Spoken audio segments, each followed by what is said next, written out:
नमस्कार, मैं हूं दुर्गेश कुमार लक्ष्यकार और आप देख रहे हैं थड़ाई न्यूज। थड़ाई न्यूज में आप सभी दर्शकों का हार्दिक अभिनंदन और स्वागत है।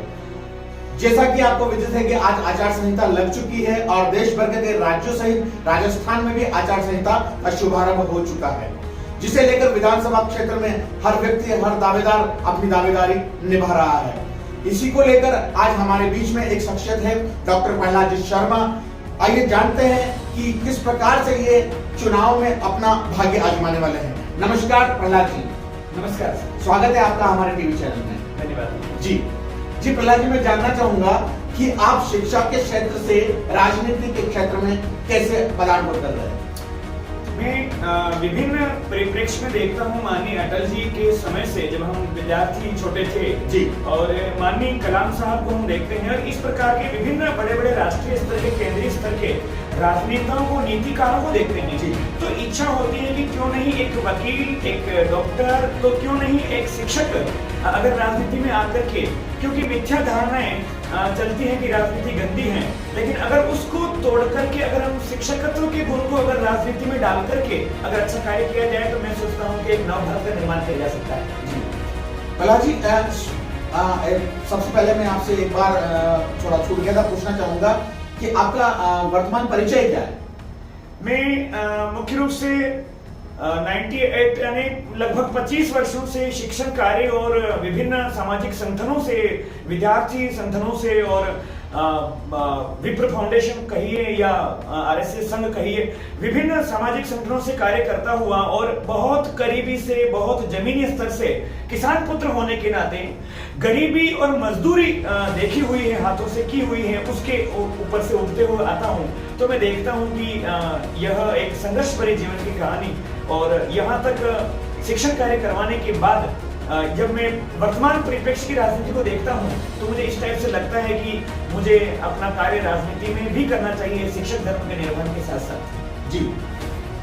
प्रहलाद जी बताएं, जैसा कि अभी राजस्थान में चुनावी हलचल तेज हो चुकी है और माना जा रहा है कि आप बरिसादरी क्षेत्र से अपना भाग्य आजमाने वाले हैं जी, किस दृष्टि से देख रहे हैं आप, किस प्रकार से आप इसमें अपना कार्यक्रम या कार्य करेंगे?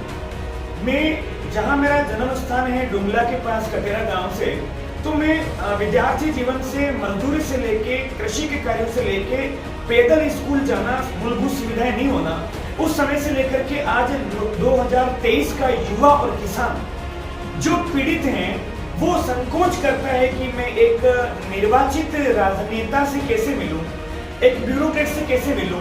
एक डर होता है, एक खौफ होता है, एक प्रतिस्पर्धा होती है कि मैं उस समय भाई साहब से नहीं मिला, तो अब मैं उनसे किस दृष्टि से मिलूं। तो एक जो अदृश्य छद्म डर बना हुआ है, उसका स्वच्छीकरण करके आम जनता की निर्वाचन के बाद एक निर्वाचित जनप्रतिनिधि तक उसकी भागीदारी, एक भ्रातृत्व भावना और नजदीकी बढ़े और उसकी समस्या को उसी समय भ्रष्टाचार के उन्मूलन के साथ उसकी समस्या का समाधान हो, ऐसी ही कुछ चीज बड़ी साली में चलती है। भारतीय जनता पार्टी ने आज अपनी पहली लिस्ट जारी कर दी है, जिसमें 41 लोगों के नाम दावेदारी के रूप में प्रस्तुत किए हैं। आपको क्या लगता है कि आपको पार्टी टिकट दे देगी? अभी आज जो लिस्ट आई है वो सुनिश्चित सीटों वाली लिस्ट, जो बहुत ही केंद्रीय स्तर पे आत्ममंथन के बाद निकल करके आई है, लेकिन जल्दी ही तीसरी या दूसरी लिस्ट में बड़ी विधानसभा के संबंधित जो नाम चल रहे हैं, लोकतांत्रिक प्रक्रिया से सभी को अपनी दावेदारी करने का हक है जी, लेकिन जो जनता के मध्य रहता हूं और जमीनी स्तर पे सारी समस्याएं गांवों के चबूतरों पर लोगों के मध्य बैठ करके, गरीब, किसान, मजदूर, हर वर्ग, विशेषकर युवा जो बदलाव चाहता है 2023 में, उनकी भावनाओं को हाथ में रख करके अगर मैं चलता हूं, तो मैं देखता हूं कि मुझे अवसर मिलेगा और मैं श्रेष्ठ कार्य करके दिखाऊंगा जी। प्रहलाद जी, बड़े बड़े नेता धनबल और बाहुबल से चुनाव लड़ते हैं और लाइन में लगे हुए हैं, कतार में लगे हुए हैं, सभी अपना भाग्य आजमा रहे हैं, काफी ने आजमा चुके हैं, आप भी इस लाइन में लग रहे हैं, किस दृष्टि से देखते हैं इसको आप? लोकतंत्र में अनेक उदाहरण हैं। पिछली 2 लोकसभाएं हुई, पिछली 2 विधानसभाएं हुई, जिनके अंदर बहुत बदलाव आया है।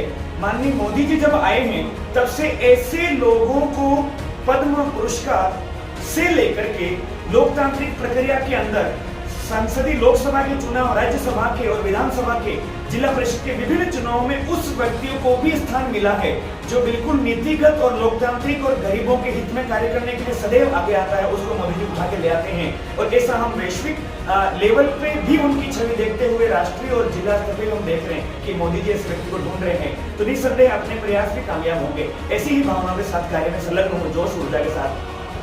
आप प्रहलाद जी बताइए कि जिस प्रकार से आप कह रहे हैं और आपके परिवेश से लग रहा है कि आप भगवा राजनीति से संबंधित हैं।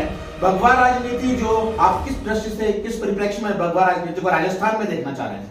इसको भगवाकरण या अन्य शब्द प्रयोग करें, तुष्टिकरण, या लेकिन संवैधानिक दृष्टि से एक हिंदू विचारधारा से समर्थन करता आया हूं। तो जो संघ परंपरा से मानसिक पोषण होता आया है, आत्मिक पोषण होता आया है, तो उसी परंपरा का निर्वहन करते हुए जमीनी स्तर पर हर व्यक्तियों से, क्योंकि संघ और सनातन ये चाहता है कि हर मजहब, हर धर्म और हर व्यक्ति को, संघ चाहता है कि हर मजहब कार्य करें, संवैधानिक दृष्टि से अपने कार्य करें, सभी का अपना अपना स्थान है, हर जाति का महत्व, हर जाति के सम्मान की दृष्टि को देखते हुए मैं समरसता के भावना को लेकर के समक्ष हाजिर होना चाहता हूँ। आपने अभी तक पार्टी के लिए या पार्टी के लिए, भाजपा के लिए ऐसे क्या कार्य किए हैं जिससे जनता आपको चुनेगी? अभी पिछले 3 वर्षों से मैं संघ में पूर्ण सक्रिय रूप से स्वदेशी जागरण मंच में विभाग संयोजक के दायित्व का निर्वहन कर रहा हूं। विभिन्न कार्य किए हैं। मोदी जी का सपना और संघ का सपना स्वावलंबी भारत बने, उसके बारे में पिछले 5 वर्षों से कार्य कर रहा हूं, दायित्व लेकर के, और दायित्व का निर्वहन कार्य कर रहा हूं ताकि जॉब प्रोवाइडर बने, न कि जॉब सीकर बने। तो एक रोजगार सृजन केंद्र भी हमारे विद्यालय में खोल रखा है पूरे जिले का। और उसके पहले भाजपा की जिला कार्यकारिणी में शिक्षक प्रकोष्ठ का जिला अध्यक्ष होने के नाते मैंने 3 वर्ष कार्य किया है। और उसके पहले जो अवसर मिले हैं, संघ पृष्ठभूमि में जो भी दायित्व मिले उसका निर्वहन करता आया हूं। इस दृष्टिकोण से मुझे संकेत मिले हैं कि आपको स्वच्छ राजनीति की दृष्टि से आप जैसे बुद्धिजीवी वर्ग को आना चाहिए। इसी वजह से मैं हिम्मत जुटा करके संकेत के द्वारा मैं मैदान में आया हुआ हूँ। अभी कुछ परिप्रेक्ष्य में देखा जाता है कि काफी इंसान जो है, जो चुनाव लड़ रहे हैं, काफी नेताओं ने चुनाव लड़ा है, कहीं ना कहीं ऐसा हो रहा है कि पार्टी जो है वो दूर होती जा रही है और जो लोग हैं, जो चुनाव लड़ रहे हैं, नेता है, वो अपने दम पर खुद ही उभर रहे हैं।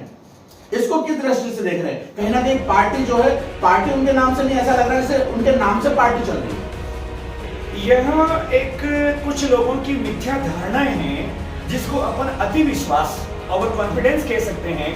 यह एक प्रकार की, आपकी बात काटूंगा, जैसे ये मेरे प्रश्न के साथ में मैं वसुंधरा राजे सिंधिया को भी यहाँ पे इंगित करना चाहूंगा कि जिस प्रकार से वसुंधरा राजे ने धूम मचा रखी है कि लोगों के बीच में, जनता के बीच में माहौल बना हुआ है कि वसुंधरा राजे रहेगी तो चुनाव जीतेंगे और वसुंधरा राजे नहीं रहेगी तो भाजपा शायद हार जाएगी। ऐसा क्यों? निस्संदेह पार्टी की नीतियां, पार्टी की विचारधाराएं, पार्टी के द्वारा आदेश, सभी पार्टी के बैनर तले एक सशक्त सिपाही हैं। और माननीय पूर्व मुख्यमंत्री वसुंधरा राजे जी निस्संदेह राजस्थान के अंदर एक आदर्श मॉडल हैं। और जैसा पार्टी आदेश करेगी उस हिसाब से समस्त कार्यकर्ताओं को फूल को आधार मान करके, जैसा कि मोदी जी चित्तौड़ में पधारे थे और उन्होंने कहा था कि हमारा निशान फूल है, उसको आधार मान करके हम लोगों को जो तारीख निश्चित की गई है उस तारीख के लिए हमारे को फूल को एक प्रकार से कमल खिलाना चाहिए। आप कहीं ना कहीं मानते हैं कि पूरी जो जनता है या भाजपा जो है वो मोदी जी के पीछे चल रही है? मोदी जी अर्थात फूल, अर्थात पूरे विश्व की सबसे बड़ी पार्टी भारतीय जनता पार्टी निसंदेह कहीं न कहीं आज वैश्विक मंच पे G20 के उदाहरण में कहीं न कहीं मोदी मोदी अगर नमो नमो हो रहा है तो मैं मानता हूं कि वर्तमान परिदृश्य में यूथ बहुत प्रभावित है। तो अगर मैं एक सामान्य कार्यकर्ता अगर कार्य में आगे आता हूं और प्रेरणा उनसे मिलती है तो मैं मानता हूं कि मेरे लिए और सारी जनता के लिए बहुत अच्छा है। आप और जनता जो है वो मोदी से इतनी प्रभावित क्यों है? ऐसे क्या कार्य जो मोदी जी ने कर दिए कि मोदी जी को फिर से चुना जाना चाहिए और राजस्थान में भाजपा की सरकार बननी चाहिए? राजस्थान में बनेगी, 2024 में लोकसभा में मोदी ही आएंगे, क्योंकि मोदी जी के द्वारा बोल्ड निर्णय, विद्यार्थियों के रोजगार के निर्णय, मूलभूत ढांचागत विकास, चाहे सड़क मार्ग का हो, रेल मार्ग का हो, या जो भी विदेश नीति हो, जिसका उदाहरण G20 पर समस्त 193 देशों की मूक सहमति, हिंदी में संबोधन होना और भारत का लिखा जाना, ऐसे विभिन्न प्रकार के धर्मनिरपेक्षता को दर्शाते हुए, असंप्रदायवाद को दर्शाते हुए और वैश्विक स्तर पे जमीनी लेवल से लेकर के सभी वर्ग को साध करके जो इतने उदाहरण विकास के प्रस्तुत हुए हैं, तो निसंदेह मोदी अपने आप में एक भाजपा का पर्यायवाची है और यूथ का मन जीता हुआ है और किसानों का मन जीता हुआ है। आज सेना के हमारे पूरे हम निर्भय होकर के सो रहे हैं, क्योंकि आज हमारी सेना को सशक्त ऑर्डर का इंतजार है। और अगर बात कहना तो नहीं चाहिए, लेकिन सारी आप ही के मीडिया के द्वारा हमला हो रहा है कि पीओके हमारे होने वाला है। प्रहलाद जी बताएं, मोदी जी राजस्थान के अंदर मोदी जी ने एक धमाका तहलका कर दिया। वंदे भारत ट्रेन जो है वो राजस्थान में शुरू कर दी, काफी सारे शहरों में शुरू हुई है। और जब मोदी जी राजस्थान के अंदर वंदे भारत ट्रेन शुरू करते हैं और जब वो चित्तौड़गढ़ पहुंचती है, उस ट्रेन के साथ में हादसा होने लगता है। पिछले दिनों ऐसा हुआ है और मोदी जी जब 2 अक्टूबर को चित्तौड़गढ़ का प्रस्तावित दौरा रहता है, जनता के बीच में रहते हैं और उसी दिन 2 अक्टूबर गांधी जयंती के दिन जब मोदी जी जनसभा को संबोधित कर रहे होते हैं और वंदे भारत ट्रेन के साथ में फिर एक हादसा कारित करने की जो कांड किया जाता है, उसको किस दृष्टि से देखते हैं? कहीं ना कहीं क्या मोदी को नुकसान पहुंचाने की कोशिश की जा रही है या मोदी जी को रास्ते से हटाने की कोशिश की जा रही है? निसंदेह कार्य करेंगे तो आलोचना होगी, टिप्पणी सकारात्मक हो चाहे नकारात्मक होगी, अच्छे कार्य किए जाएंगे तब। तो कहीं ऐसी कोई चीज होती है और कुछ प्रायोजित शक्तियां इस कार्य को करने के लिए, कार्य करने के लिए अगर प्लान रहती है, लेकिन फिर भी वो कार्य में अगर सफल नहीं हो पाते हैं, तो यह तो एक घटनाक्रम है, होता आया है। लेकिन विषय यह है कि राजस्थान में वंदे भारत ट्रेन का और चित्तौड़गढ़ में होने का ये अपने आप में बहुत ही गौरव का विषय है मेवाड़ के लिए, कि मेवाड़ के समस्त स्टेशन पर अगर ये चीज मिलती है तो अपने आप में एक बहुत बड़ी उपलब्धि है कि वो दूरियां जो पहले हुआ करती थी कि दिल्ली से जो भी चीज आती शायद कई वर्षों बाद जमीन पर आ पाती, लेकिन आज वहां हो रही है और उसी के कुछ ही पलों बाद, घंटों बाद यहाँ आ रही है। तो ये अपने आप में चित्तौड़ के समस्त 5 विधानसभाओं के लिए गौरव का विषय है। प्रहलाद जी, आप किसान क्षेत्र से हैं, बड़ी सारी एक बाहुल्य है जहाँ किसान काफी मात्रा में खेती करते आते हैं और आपके क्षेत्र में बड़ी काले सोने की खेती होती है, अफीम की खेती होती है। डोडा चूरा और अफीम का मुद्दा छाया रहता है, काफी समय से जो है अफीम किसान धरना लगाए रहते हैं, केंद्र में भी जाते हैं और ऐसा लगा है उनकी बातें नहीं सुनी जाती। ऐसे उन्होंने कई बार जिला हेडक्वार्टर पर भी धरने प्रदर्शन किए हैं और वो मोदी से मिलने तक दिल्ली तक गए हुए हैं। डोडा चूरा और अफीम नीति को लेकर आप क्या कहना चाहिए? बिल्कुल, यह वेदना बड़ी किसान पुत्र होने के नाते मुझे आपने दृढ़ कर दिया।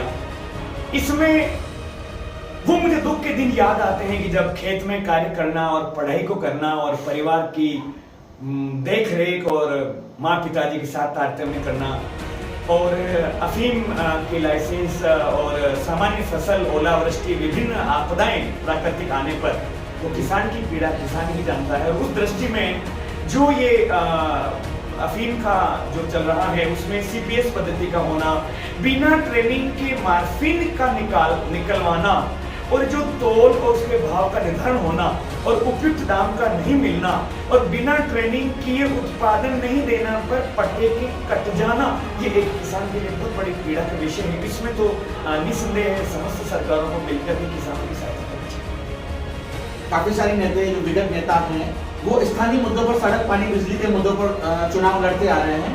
क्या आप भी ऐसे ही जो नॉर्मल मुद्दे जो हैं जनता के बीच में, क्या आप उन्हीं मुद्दों के ऊपर अपना चुनाव लड़ेंगे या आप उनके या आपके कोई विशेष मुद्दे होंगे जिससे जनता आपको वोट दे और जिताए? बिल्कुल सही कहा आपने। इसमें ये मूलभूत मुद्दे, आम मुद्दे हैं, ये जो समस्याएं तो दूर होनी ही चाहिए, लेकिन वर्तमान 2023 के चुनाव का अहम मुद्दा है भ्रष्टाचार। आज जमीन से लेकर के गरीब परिवार से आता हूं, मजदूरी और खेती करके, शिक्षार्जन करके आगे बढ़ के कार्य करता हूं, तो देखता हूं कि जगह जगह पर कहीं न कहीं कुछ लिए दिए बिना काम नहीं होता है। उस भ्रष्टाचार का उन्मूलन हो ताकि आज की मेरी युवा पीढ़ी को रोजगार मिले, उनको नौकरी मिले सरकारी, उनको स्वरोजगार मिले और आज जो बेटियां सुरक्षित नहीं हैं राजस्थान के अंदर, उनको अपनी सुरक्षा प्राप्त हो और वो अपने आगे बढ़े। और आज जो नारी शक्ति वंदन बिल पास हुआ है, यानी लोकतंत्र की और भारत देश की आधी आबादी मातृशक्ति का वंदन हुआ है लोकसभा के अंदर, उसको पुनः सम्मान राजस्थान के अंदर भी मिले। इन्हीं मुद्दों को लेकर के मैं कार्य करूंगा। बाकी आम मुद्दे सभी लेते हैं, आम मुद्दे सभी लेते हैं, सड़क, पानी, बिजली का। क्या आपके क्षेत्र में ये सारे मुद्दे शॉर्ट आउट हुए? आपको क्या लगता है, होता है क्या ऐसा? वो मुद्दे पिछले 3 चुनावों में भागीदारी प्रत्यक्ष अप्रत्यक्ष में जनता से मिल रहा हूं, देख रहा हूं, प्रचार प्रसार मंच संचालन विभिन्न कार्यक्रमों में। लेकिन ये आम मुद्दों पे चर्चाएं होती है, लेकिन समस्याएं यथावत दृष्टिगत हो रही हैं, आप अदरवाइज नहीं लेंगे। लेकिन अभी 2023 का युवा कुछ और मांग रहा है। 2023 की मातृशक्ति कुछ और मांग रही है। वो रोजगार मांग रही है, वो सुरक्षा मांग रही है। और युवा रोजगार मांग रहा है, युवा जो प्रोवाइडर बनना चाहता है, युवा शिक्षा चाहता है, डिजिटल इंडिया चाहता है। और वो चीज देने के लिए, भ्रष्टाचार के उन्मूलन के लिए मुझे आने के लिए साहस मिलता है युवाओं के द्वारा, इसीलिए मैं हाजिर होना चाहता हूँ। तो प्रहलाद जी, एक जानकारी मिली है कि अटल जी के निधन पर आपने मुंडन करवाया था, ऐसी कुछ बात सामने आई है। हकीकत क्या है इस मुंडन के पीछे, राज क्या है? विद्यार्थी जीवन में गरीबी से गांव में 5वीं तक का स्कूल था और 8वीं तक अन्य स्कूल में जाना और फिर 10वीं तक अन्य गांव में जाना और 12वीं के लिए अन्य गांव में जाना और प्रेरक जीवनियां पुस्तकें चलती थी। तो वहां से देशभक्ति की प्रेरक पाठ्यक्रम होता था। और करते हुए जब अखबारों के अंदर, जब रंगीन अखबार रविवार को मिलता, तो उसके अंदर महापुरुषों की जो आती थी, उसमें अटल जी की, कलाम साहब के या विभिन्न ऐसे लोगों की आती, तो मुख्य रूप से अटल जी का मैं संग्रह करता। बार बार पढ़ने से इस बाल मन के अंदर बहुत सारी चीजें ऐसे अंदर भर कर गई कि हम आदर्श उनको मान लिए गए।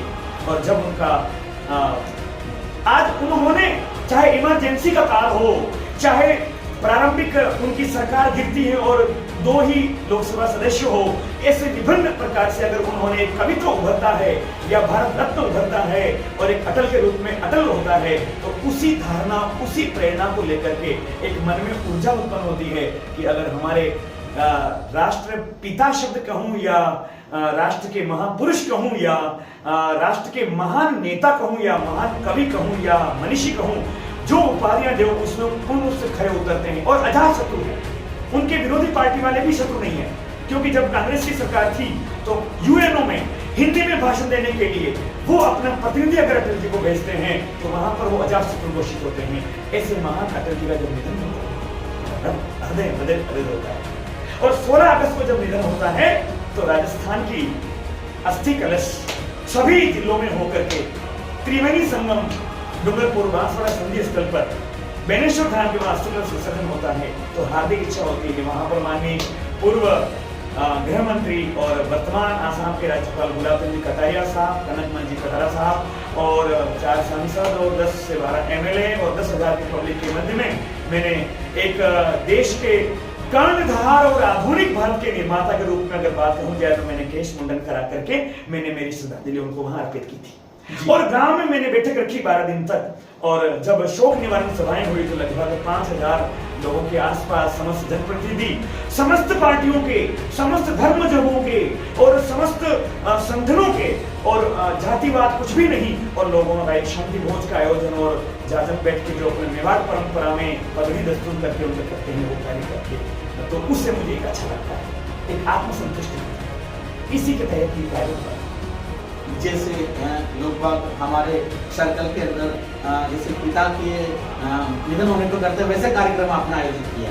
तो हूँ आपने देशी मेवाड़े में क्यों कि हमारा पिताजी नहीं तो पूरा देश रा पिताजी बराबरी से, तो आपने फर्ज बने हमारे बगे साहब की वाला ने क्यों, चाहे चित्तौड़ वाला ने क्यों, किन्ने क्यों, तो ये फर्ज बने कि आज वो बंदा वैसा आदमी, वो अद्वितीय अजात शत्रु और यूं कहना चाहिए कि न हुआ भूतो न भविष्य। आपने बताया कि 25 साल से अप्रत्यक्ष रूप में राजनीति में रहे हैं, क्या कहेंगे इस बारे में?